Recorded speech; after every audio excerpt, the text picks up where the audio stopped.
Dieu choisit des vases collectifs ou individuels pour faire en eux ce qui est destiné à un beaucoup plus grand nombre de personnes. Ces vases, qu'ils soient individuels ou collectifs, sont représentatifs de ce que Dieu désire faire à plus grande échelle et pour un plus grand nombre. Mais le commence en eux. Je pense que c'est ce que Paul voulait dire quand il déclarait en moi le premier pour que je serve d'exemple 1 Timothée 1,16. Je pense qu'il disait par là qu'il y avait un aspect représentatif dans ce que Dieu allait faire par lui. Tout ce que le Seigneur allait faire par lui était pour un domaine plus grand, les églises, les provinces et les nations. Ce témoignage était représentatif. Dieu allait opérer à une plus vaste échelle par cet homme, non pas en lui donnant quelque chose à dire, mais en faisant quelque chose en lui.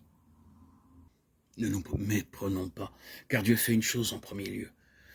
Il introduit dans le vase une représentation vivante de sa plus pleine pensée, au moyen d'expériences particulières, inhabituelles et étranges. Il y a très peu de choses ordinaires dans la vie et l'expérience d'un tel vase.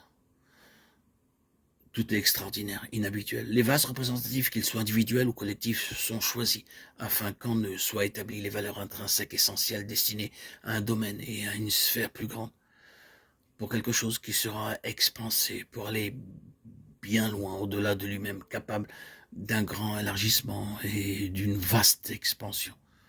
En chimie, nous parlons de la teinture mère. Nous voulons parler par là de quelque chose que vous pouvez diluer et diffuser. C'est la substance même de l'essence concentrée. Mais l'objectif de tout cela, dans n'importe quel vase, sera de produire des valeurs intrinsèques, de concentrer l'essence. Et c'est là un travail considérable. Il n'y a rien d'ordinaire dans ce domaine.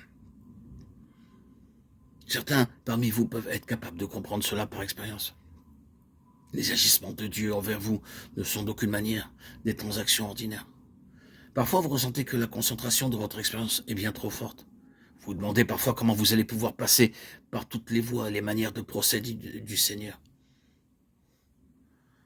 Je me tiens tout près de ce que relate la Bible. Ne pensez pas que je parle en dehors de la Bible, je parle de l'arrière-plan.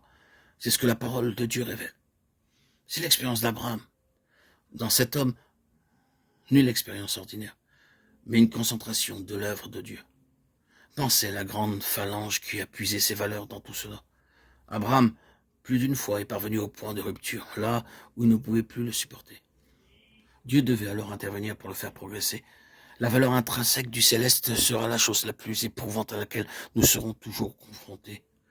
Dans la nature, nous sommes ainsi absolument terrestres, terre à terre, dans chacune de nos voies. Nous devons sans cesse voir des choses qui sont de la terre. Nous devons ressentir les choses qui sont de la terre. Nous devons avoir toutes les évidences de ce qui est terrestre.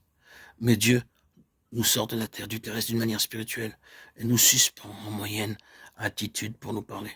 C'est une sorte de position plutôt inconfortable, excessivement éprouvante. Vous ne savez pas où vous êtes, vous ne pouvez pas expliquer les choses. Vous ne pouvez pas poser vos pieds ici-bas, solidement, et ressentir que vous êtes sûr de quelque chose. Dieu bouleverse votre capacité à vouloir compter, calculer et interpréter. Et ainsi, faisant, rend absolument nécessaire d'avoir une autre sagesse et une compréhension qui n'appartiennent pas du tout à cette terre ou à ce monde ou aux hommes. C'est céleste, tout simplement céleste, divin et si merveilleux. Quelle plénitude, car c'est cela l'expérience que le Seigneur Jésus veut nous offrir. C'est l'expérience de ces pionniers de la voie céleste, tels qu'Abraham, Isaac, Jacob, Moïse.